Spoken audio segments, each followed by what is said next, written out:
Salutation shades, and welcome back to your one-stop shop for all things strange and unusual, talking with shadows. The conversation everyone has, but no one wants to admit to. Here with your host, Vic Waitley. And Marcus D. And we're going to give a quick shout out to the coolest GameStop employee ever. The GameStop employee over at the Eastland Mall over here in Evansville, Indiana. He let us hassle him and was totally cool about it. Yes, and even while we were in there, we ran into a fan of the podcast while we were in there, which was super awesome to do. And actually one of the first times that's ever actually happened to us. We ran into somebody, like, I think out in public whenever that actually, like, knew who we were. Oh, yeah. It was actually pretty surreal. Yeah, that was pretty. So that was, like, really, really, really cool and really awesome. Because anytime if you guys ever see us or you guys ever come want to talk to us and you want to approach us, go for it. We always love talking to people, especially about stuff in the paranormal. Going over episodes. Let's bust out some beers. Yes, let's do some beer first. Okay, I lost a bet to Marcus. We'll get into that a bit later, but either way, yes, I had to buy did. beer today. And you definitely shelled out for this amazing upscale beer called Rolling Rock. I like Rolling Rock.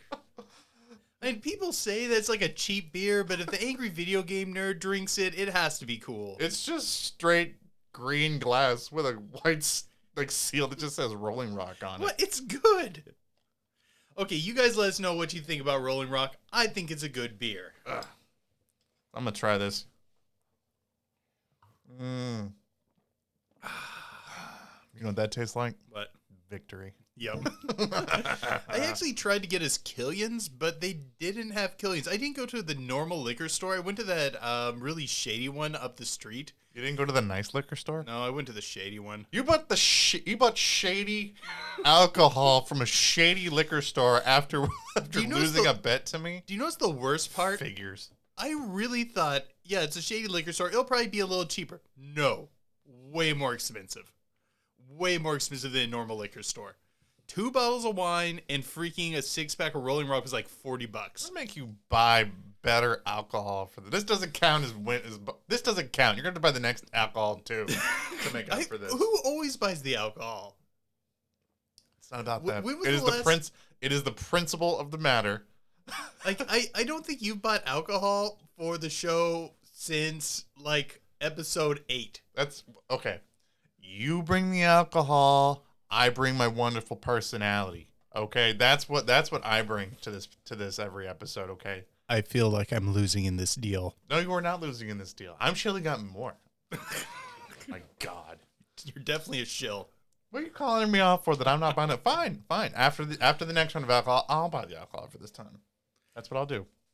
It's gonna be worse than you know. I'm gonna get you Mad Dog 2020. Oh, I'm gonna make you drink like Mad Dog 2020 while we're doing this podcast. God, as long as it's not Wild Irish Rose, I'll drink it as a punishment. Okay, what we got from comments? Well, anyway, guys, welcome back. In our last episode, Giants of Legend. If you haven't checked it out, you should absolutely go check that out. We kicked off this month of talking about giants. Gray 9438 says, in your research, did you uncover any descriptions of the giant's legs, as in other large animals such as elephants, and reconstructions of sauropod dinosaurs? The legs evolved to be more column-like in order to support the body size. I've never looked too much into giants, but most depictions I see just have them looking more like sized-up humans without any of the adaptations you'd expect. The only adaptation I read about the leg to make it notably different would be the extra toe, which would give it enhanced stability. I haven't found anything that gave a description giving it like a columned leg like an elephant or a sauropod, but that's an interesting thought. Yeah, the only thing that I really have seen in my research about giants that people have talked about is trying to assume how many calories that they would have to eat just in a day. Like if it was just a person's biology, like if they were like a person and they were that big, like how many calories they would have to eat, which would be like an insane amount of food, like every single day. Oh yeah. Which truthfully is one of the theories about why people think that like we kind of like like giants got exterminated was because literally was like it's competing for food because they're trying to eat everything in sight. Oh yeah. I mean, stuff like that happens all the time in the biological record. Oh yeah. Laughing Fox. Patron says, I like the idea of Greek heroes slash ruling caste being giants. That's a fun theory, but it was with all things I have to apply Occam's razor to it. What I'm left with is feeling that they played up the size of these people to emphasize their narrative importance. They were the heroes, and thusly they were depicted as larger than life. Keep in mind, Homer's Iliad was written long after the war by the victors, no less. Not exactly the most favorable conditions for historical accuracy. Oh no, totally true. And there's very much that possibility that that is just a literary tool that's being used. And yeah, it's also true that this was written way after. But at the same time, like I always get sick on the fact that so many cultures describes their heroes of being like of abnormal stature and this whole men of renowned association with the giants.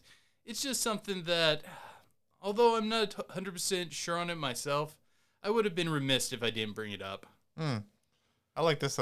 He continues on where he talks a little bit. He goes, but as for where the giants went, don your tinfoil hats because it's about to get weird. Don't worry, they're permanently on. Oh, yeah, we don't take ours off. We know that many kinds of animals we've domesticated can undergo radical transformations. If released back into the wild, some cattle grow thick buffalo-like coats and more prominent horns.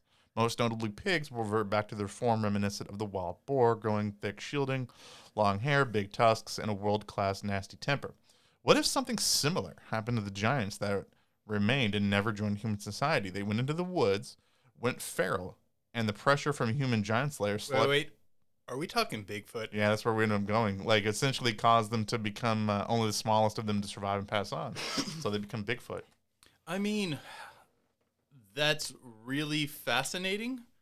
I have toyed around with this idea myself, and it makes a lot of sense because Bigfoot kind of falls into the smaller category of what we're talking here. I think that it's viable. The one reason I have not already brought up this theory myself is because so often the giants are reported with having 6 toes. Mm-hmm. And with so many casts of Bigfoot's feet, I've never seen one with 6 toes, but maybe that was something that they didn't all have. It's not present in every giant story that I find. Yeah, that was the argument that I was going to go with too.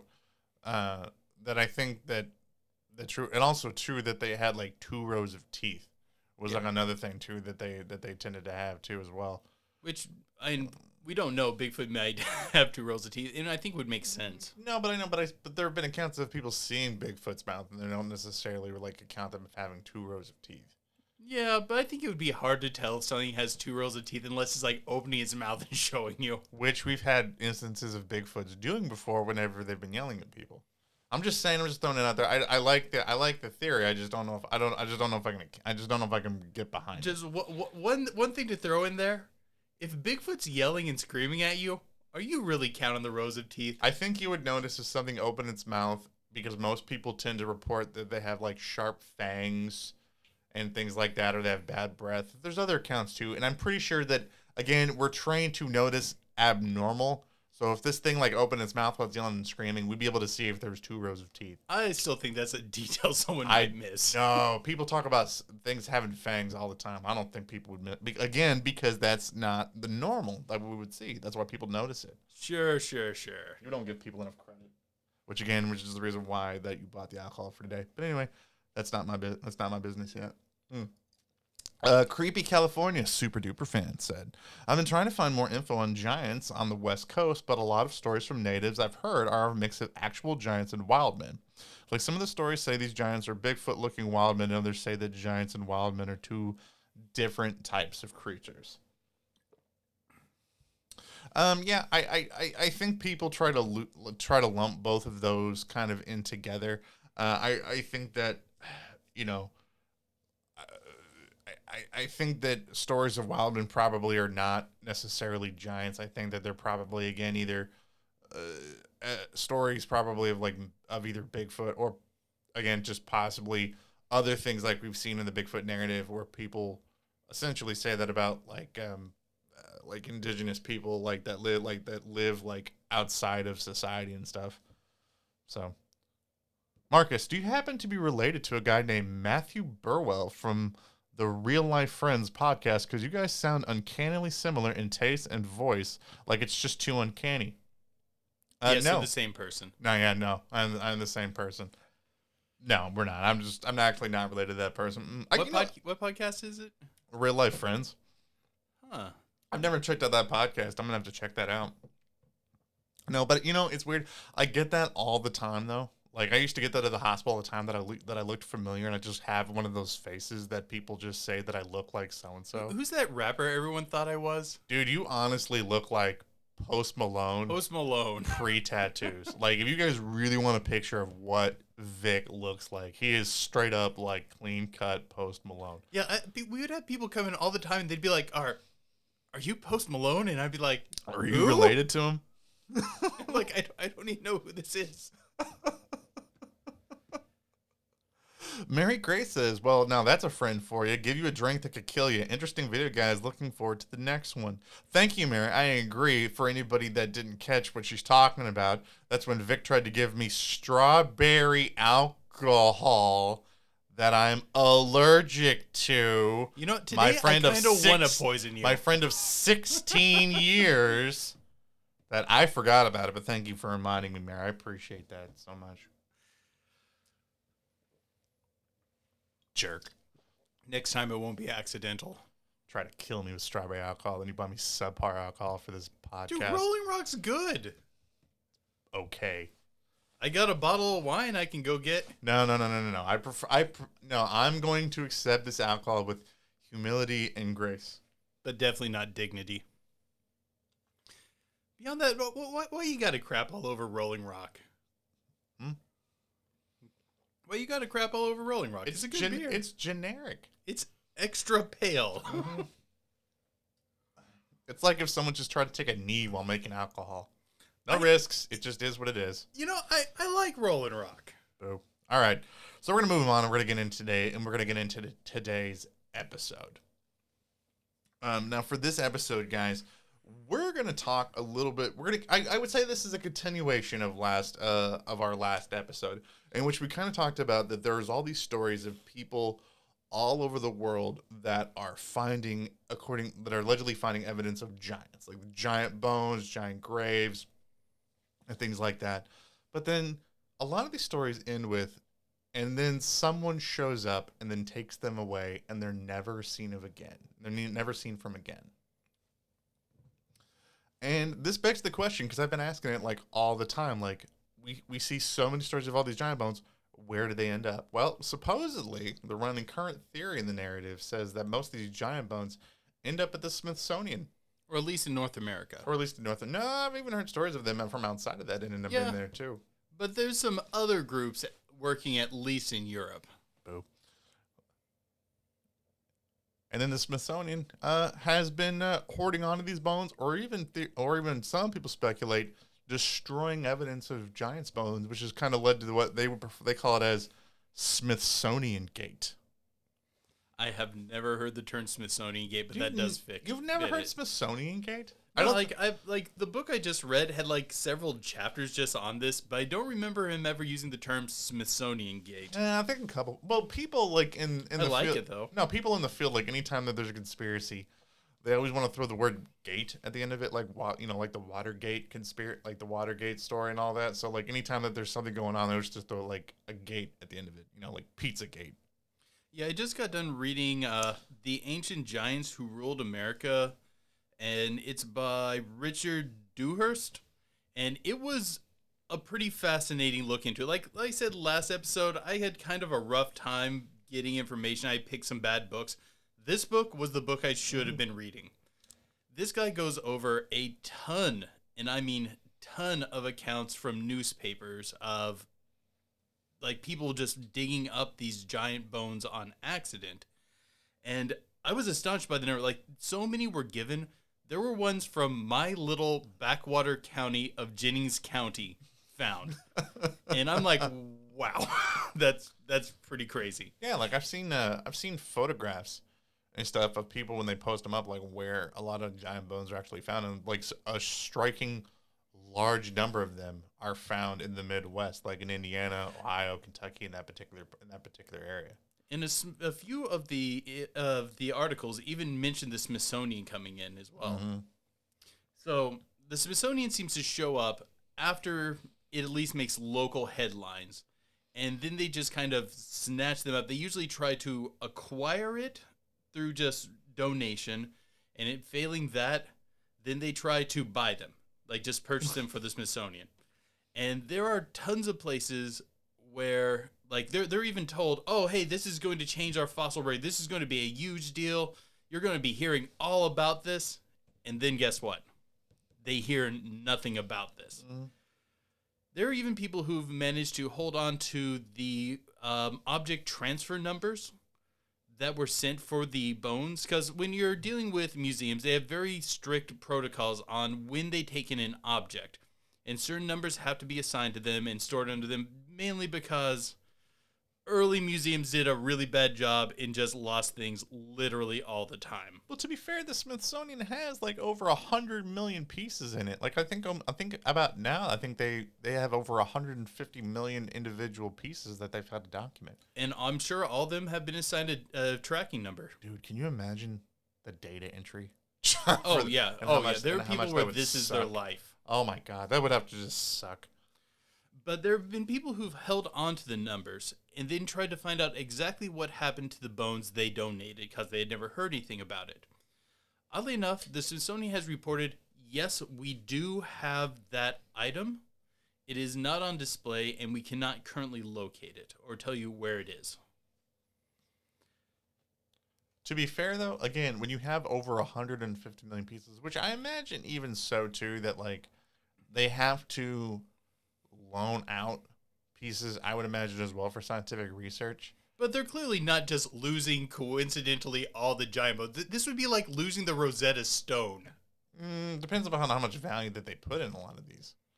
You should be hearing some. What's your argument? You're heading somewhere. Where are you heading? Oh, okay.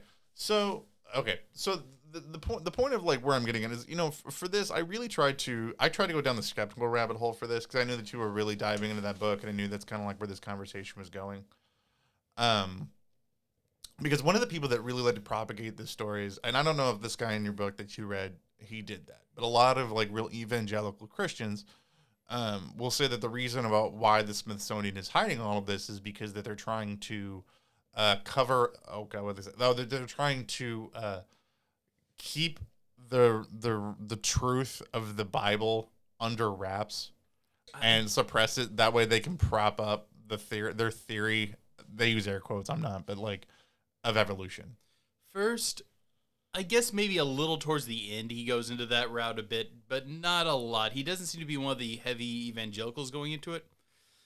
And this goes a little more into what I'm going to be covering in our extended segment for the patrons, but I really don't think that is the motive behind it at all.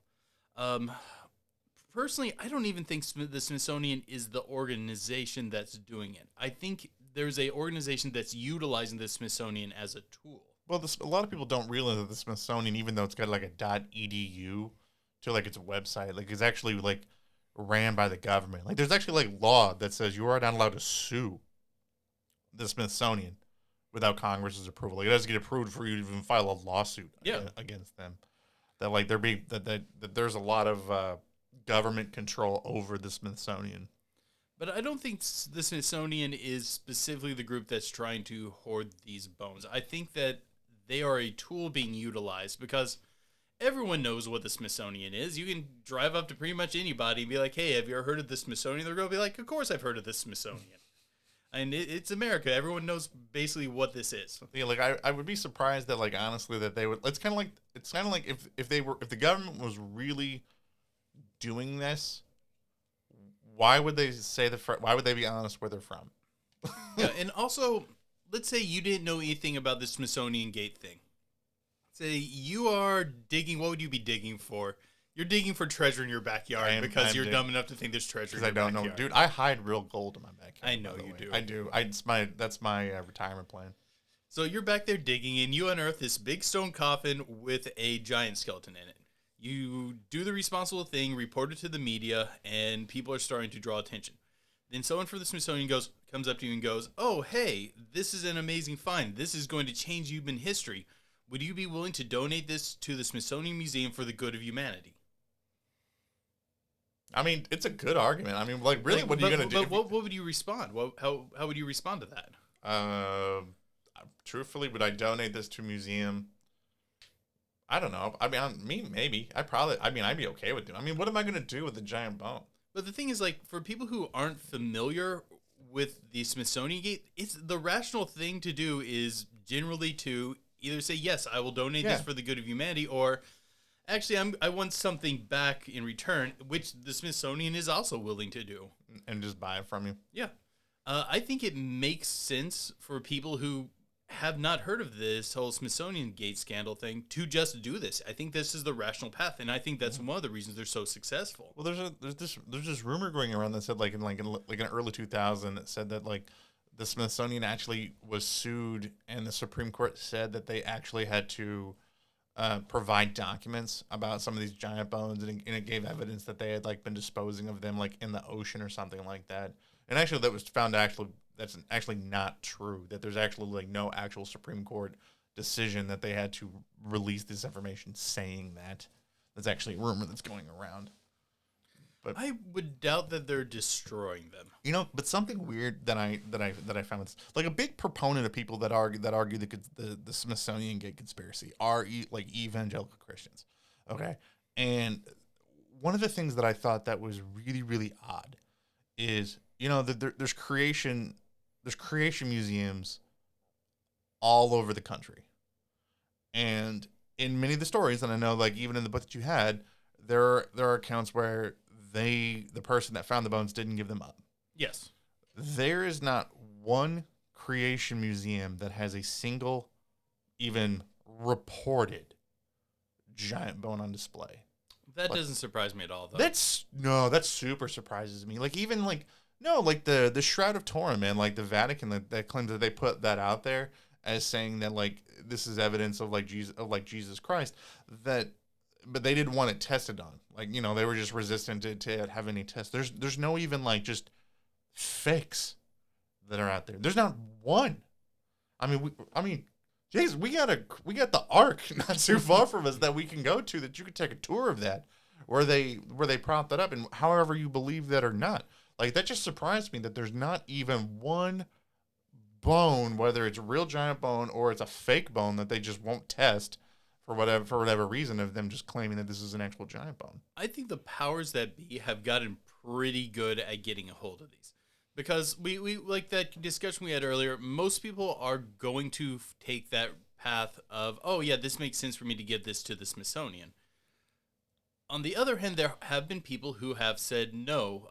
If I remember right, one guy from Texas said, no, this needs to be in a Texas museum. It is a local artifact. It needs to stay here. And then this isn't a one-time occurrence. This has happened several times. Then suddenly, American Indian groups will, even though they had previously said this is not one of their things, will suddenly kind of do this turnaround and then claim rights to the body as sacred ground, and then it has to be reinterred at that point. And there's no argument at that point. It's just, this is theirs, boom. And that's been called on several times. In Texas, I know there's one in Florida. If I remember right, there's one in Georgia as well. Mm-hmm. I think what happens is they come in and they try to get donated. That failing, they'll try to bribe the person. That failing, they'll lean on local American Indian groups to exert this right. And I think at this point they have pretty good control over it. There's not a lot you can do once these laws become enacted. Mm-hmm. But I think there's been this huge push within the last 10 years, I would say, within the evangelical Christian community, where they've been enacting like their own like archaeological surveys and studies, where they're going on trying to generally disprove evolution and prop up creationism. And again, I'm not arguing about which way it is, which way I feel on it. But I personally think it's evolution. Well, but it's not important. I don't think it's important for this. No, it's not important for the discussion. But like what I'm saying is like there's been this big push for them to do that, and you even see it's a popular thing to see like creationists versus evolutionists like doing these debates. You would think that like so many of these people claiming that they found evidence of giants all over the world, there'd be something, and there's just not. There's no outlier. That's what bothers me. Like, and this is the only thing in the paranormal that it like that I can seem to find like this, and it just surprises me that it's. Would it make you feel better if I told you that there have been private museums these have made it to in the past? I would believe it. Because there's been like several museums that have hosted bones of giants in the past. Like we're talking 50 years ago, there were ones in a museum in California and in other parts of the world as well. How long ago was that? I think it was around about 50 years ago. About 50 years ago. Yeah. But they did exist at parts.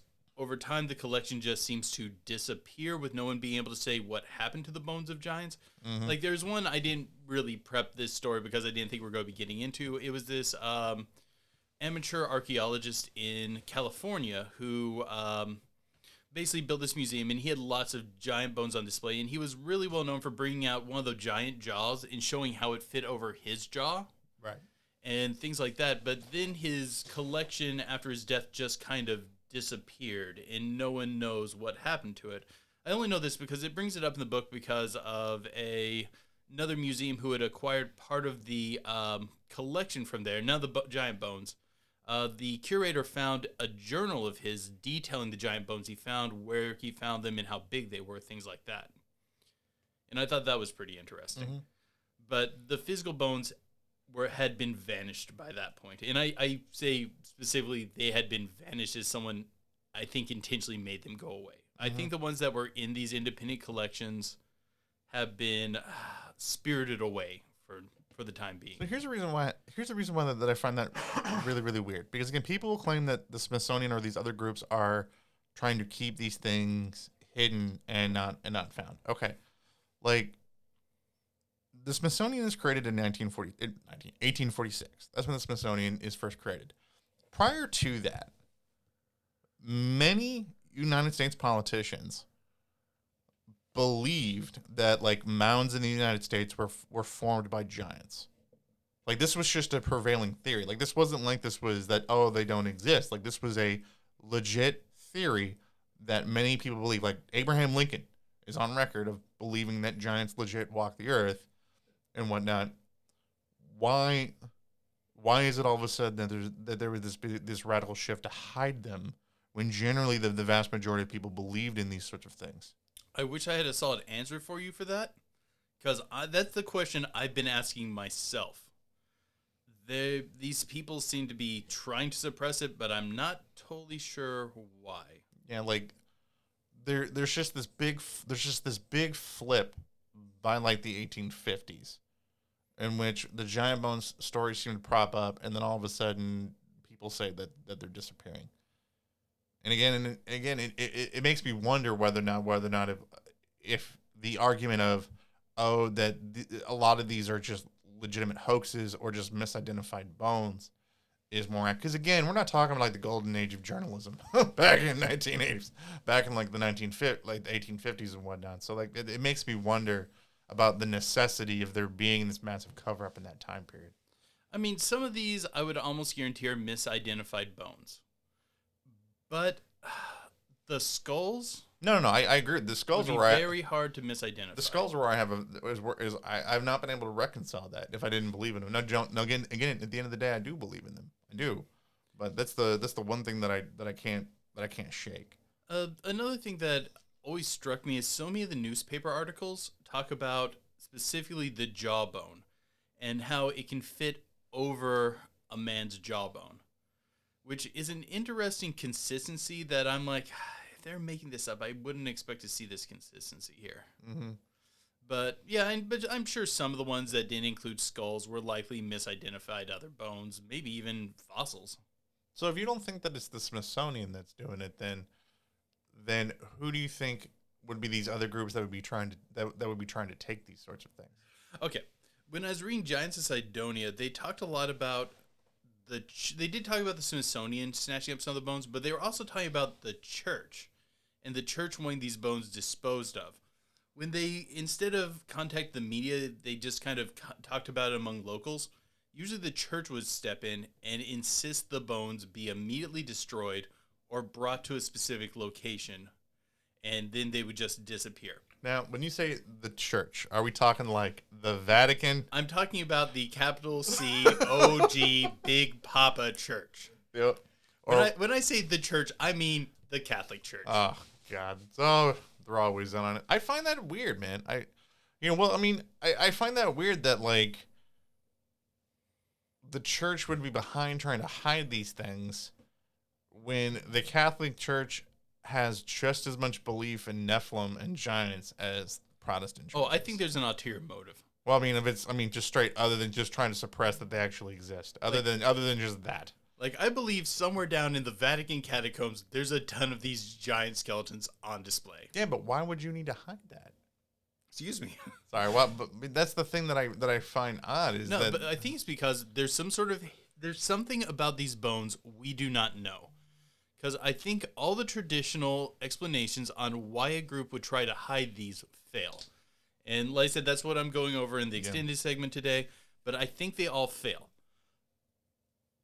I think there's something about these skeletons that they either represent or have a capability of performing that gives people a reason to make these not common knowledge. I think that there'd have to be, because again, just them existing in and of themselves is not an affront to church doctrine. No.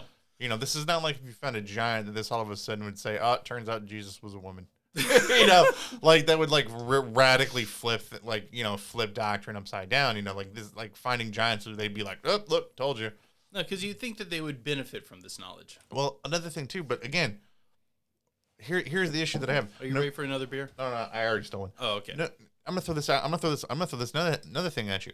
It doesn't matter if there's even a reason about why you would want to have these bones, because just them exist. You could put up a fake bone.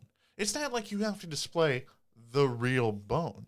You could put out a bone that they just themselves fabricated. I mean, yeah, in the Second Crusade, when they're running around with a piece of the true cross of Jesus, I'm pretty sure they just had a piece of wood. Yeah, it's not something that I think that you have to its existence in and of itself that you would have to keep secret.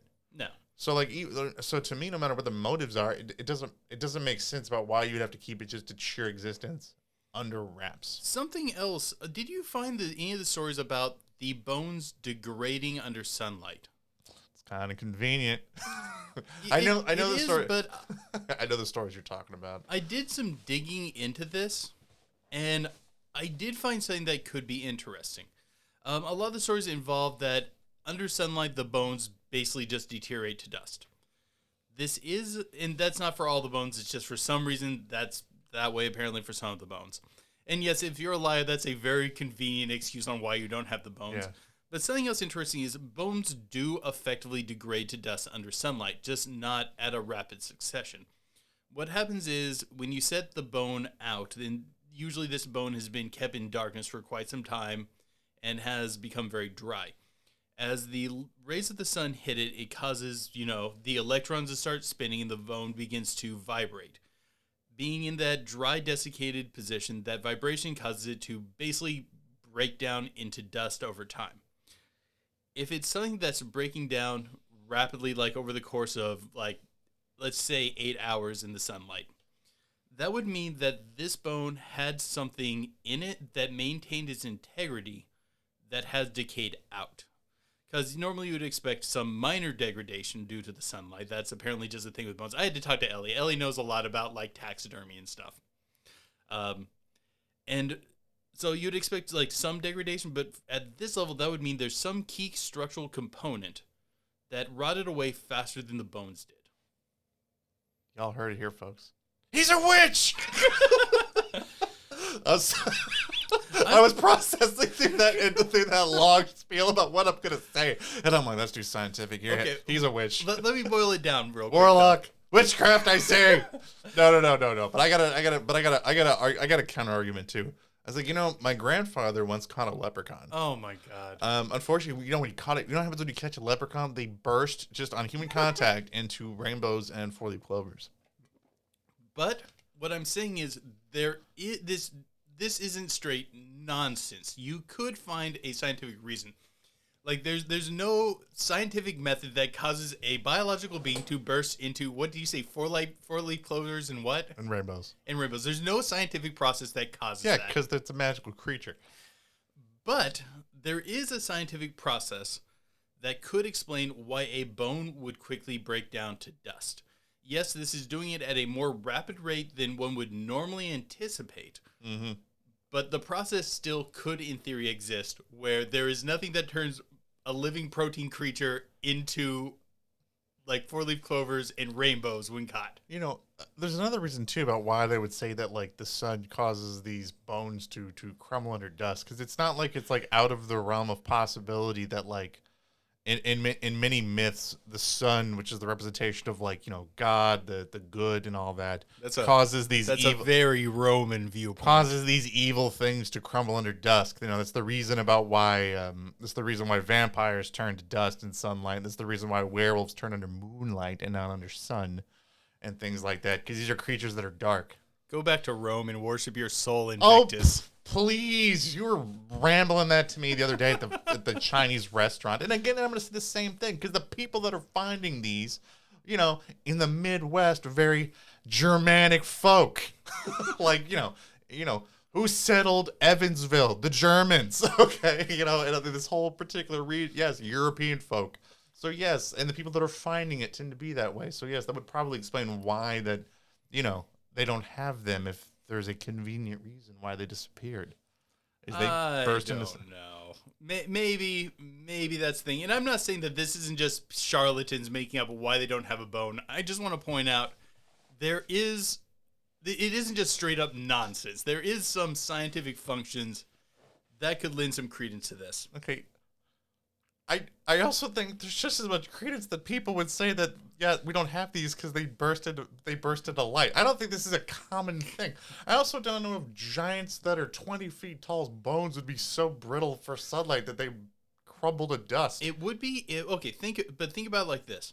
If you're a 20-foot tall giant, you're going to need something that is structurally reinforcing your bones, likely more so than what our bones reinforce. Perhaps whatever that is something that has a faster decay rate than the bone, basically causing pores in the bone, which would also mean that when the sunlight vibrates it, it would become dust quicker. Basically, whatever force would be reinforcing the bone, if it had a higher decay rate, would already be gone, and those porous areas, when vibrated, would cause it to degrade much quicker. That's it. I'm calling the Vatican. I'm telling you, can't take this much more. Like, speaking of that, is this the Pope? This is the Pope. I got somebody here who's saying some science that I don't understand. I need you to come check him out to being a witch. Okay, let's tell them about yesterday. When you totally freaking schooled me. Oh, I did. It was great. In human behavior. So we were arguing at this Chinese restaurant, like we tend to do. And everybody at the restaurant's kind of like looking at us. So like we do this all the time too, just so you guys know. And so we leave, and we're driving back to Vic's house. Oh, let me take it over here for a second. Go ahead. Okay. And while we're driving, I'm like, how many people... We were discussing like why someone would need to cover this up, and I'm like, well, they probably wouldn't need to be that active because that many people actually believe in giants. And I said if we went to the mall right now and polled 200 people if they believed in giants or not, we would probably maybe get 3 to 6 of them. And you said that you thought it'd be more like 30%. Yes. And then we decided to just pull a U-turn and drive to the mall. I did an illegal U-turn. I'm like, I think we can actually test this theory out. And this is seriously what we were doing, so you take it from here. Yeah. So I'm like, we'll just walk around the mall. We approached random people in the mall. A very large, diverse group of people. Men, women, old, And we walked up and we said, hey, can you settle a bet between me and my friend here? And I said, are giants real? And they either said yes, no, or they don't know. The best part is the first two people immediately said yes. Oh yeah, I thought it was going to be a wash. Yes. I thought like it was just going to be everyone is going to say yes. Giants are 100% a thing. Well, the weird thing was I wanted to specify like ancient 20-foot tall giants, but you wouldn't let me specify that. No, I think it's really best when doing this sort of thing. Just come in with a direct question. Yeah, but I think that leaves people open to the idea of whether or not giantism is a thing, which is a thing. Which we did eventually start refining our question down to, if they asked, we'd say not human giantism. No, but truthfully, like, enough people like just genuinely believed in like ancient 20-foot tall giants. Oh no, check this out. Out of the we only really had time to do 10 people because it was about the time the mall was closing. 4 people said no, giants are not a thing, that's just fiction. 2 people abstained, and 4 people just out of the box just said yes, giants were real. They might not be around now, but they were 100% real. Which is fascinating. I really thought it would be way less than that number. What are you talking, dude? This is woven into the core of so many. Were you even paying attention in the last episode? We were talking intensely about how this is woven into so many cultures' beliefs. I didn't think this many people were that cool. And genuinely, people who believe in the Bible have to believe that giants walked the earth. And we're in Evansville. I was stunned. I was flabbergasted. You believe in giants. I know I believe in giants, but I'm cool. Most people aren't. But like, I was just amazed that half the people who gave a concise answer said yes, giants are real. Like that, 50% of the people who were willing to give a committed answer went with yes, giants either are or were a thing. And one person even said, and the Smithsonian's trying to cover them up. I know that. Lady, if you're listening, you are super cool. That was awesome. We weren't even talking to her. We were talking to the GameStop employee we gave the shout out to. And what we're talking with, she's like, yeah, giants were real, and the Smithsonian's covered up. And I just turned around, I'm like, you are so cool. It was just absolutely awesome. Oh my God. Like... But think about that. Like, I don't know if we did this in another state, maybe we'd get different results. But I'm amazed that 50%. Maybe we wouldn't. But I am just astonished that so many people are ready and willing to admit to believing in giants. I think that's cool. I'm don't get me wrong. I'm glad I was wrong. I'm glad I'm buying beer today. But I'm surprised I'm buying beer today. Explain that with your science. Anyway, no, I'm not shocked at all, man. Because again, we approach people generally either by themselves or with one other person. I prefer by themselves, because again, most people believe in in some aspect of the paranormal, but they don't like talking about it in groups for fear of being judged. And so, it's like so many times, like when we were working at the hospital together, people would be like, no, I don't really believe in the paranormal. And then like everybody leaving, like, all right, but let me tell you something, this weird crap that happened to me one time. And they would tell us about their ghost or seeing shadow people or things like that. Or they would talk about that. What store that we were in when we were asking about giants? This lady also told us a ghost story about a ghost she saw once. We were in Bath and Body Works. That was another weird one. Then she went, oh yeah. And I'm like, yes, I knew it. It was great. I think that was like the second person we talked to, and I was just flabbergasted because I was at that point worried that 100% of the people were just going to say yes. The security guy went, oh no. He was probably the most affirmative no.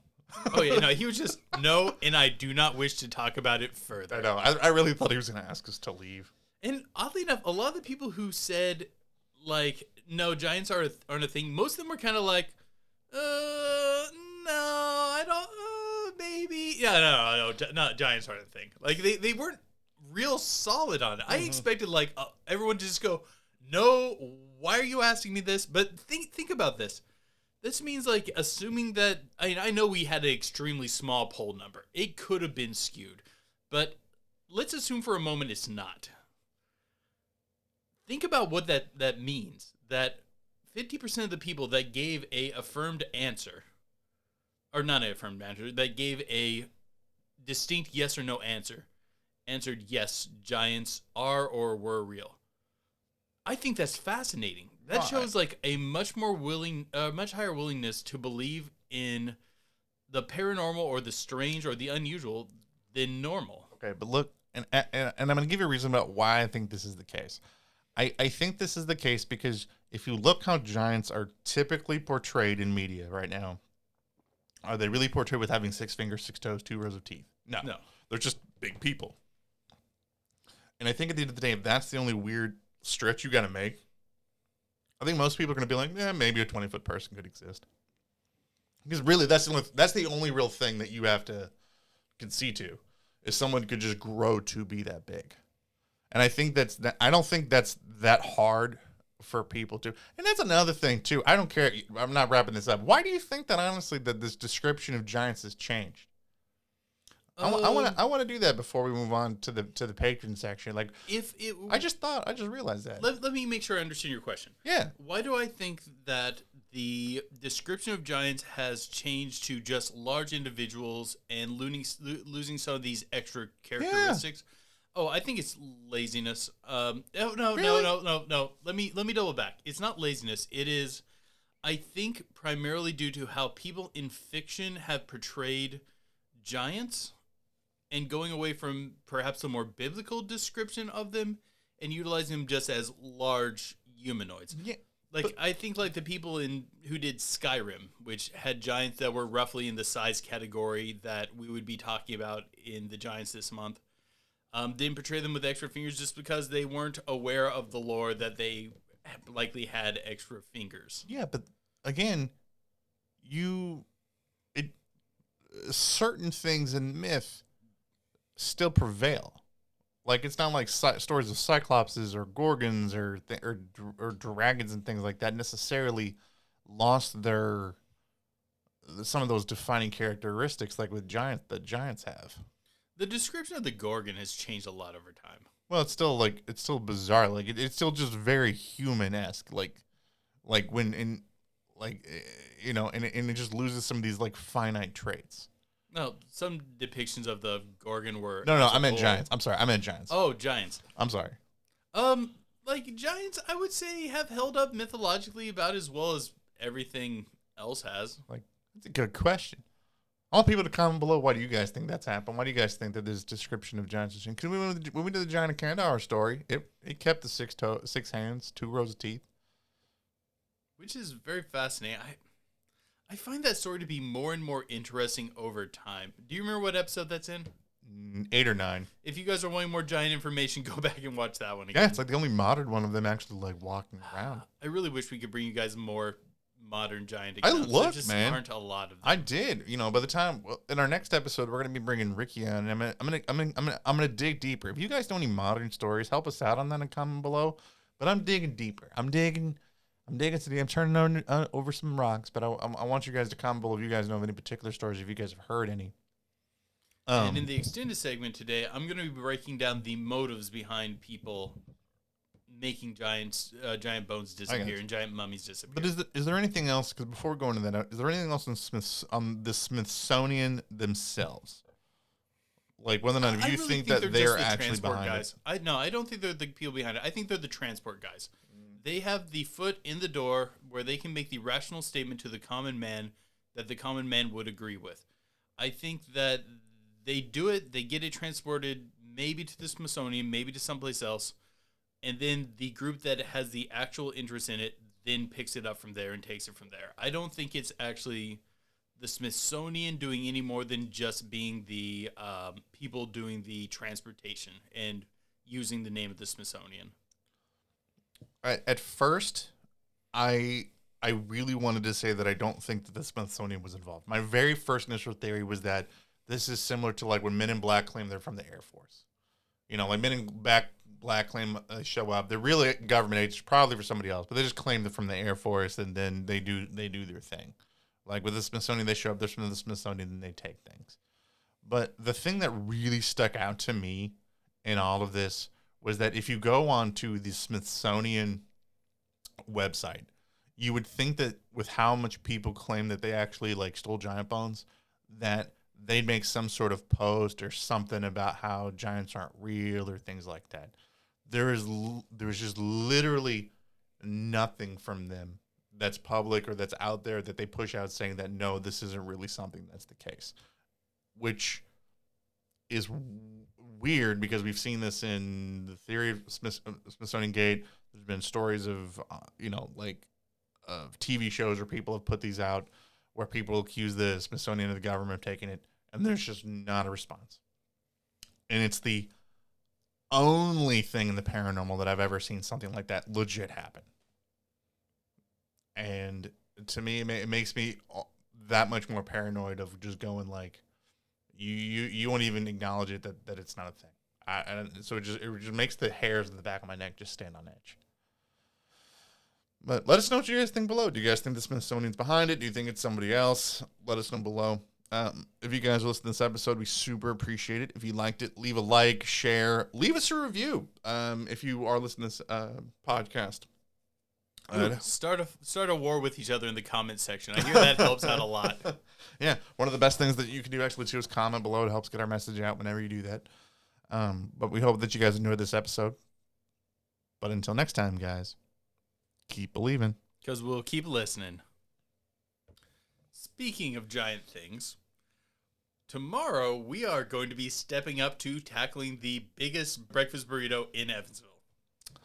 I can't wait for this, man. I don't think this burrito's ready to handle Vic and Marcus. What was the name of the place? Los Alfaros? Yes, they apparently have a 2-foot-long breakfast burrito, and we're going to go eat it tomorrow. No. I am looking forward to this. Do you think we can handle a 2-foot burrito? Oh yeah, easily. I think you're gonna have to order your own. Like I think I'm gonna just eat the whole thing on my own. Oh man. Okay. If you want the rest of this amazing, awesome podcast, all you got to do is go over and sign up for our page. I like the look Vic skipping me. Well, I was about to jump into my argument. No. If you guys want the rest of this awesome podcast, all you guys got to do is go over to our Patreon and sign up. For as little as $1 a month, you guys get the rest of all of our podcasts, as well as bonus episodes, access to One Candle TV, exclusive episodes that we put up only for our patrons, as well as voting on our monthly poll, by the way, which the last time that I checked, the current running theme vote for next month is going to be things you can't find on YouTube. Oh, I really hope it's that one.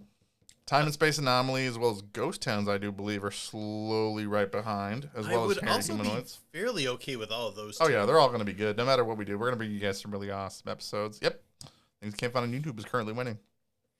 But okay, I really think pretty much all the arguments on why people are covering up the existence of giants are unsatisfactory. So, like, what are some of the arguments? That it's the Smithsonian that's trying to hide it, that's trying to hide the Bible and prop up evolution. First,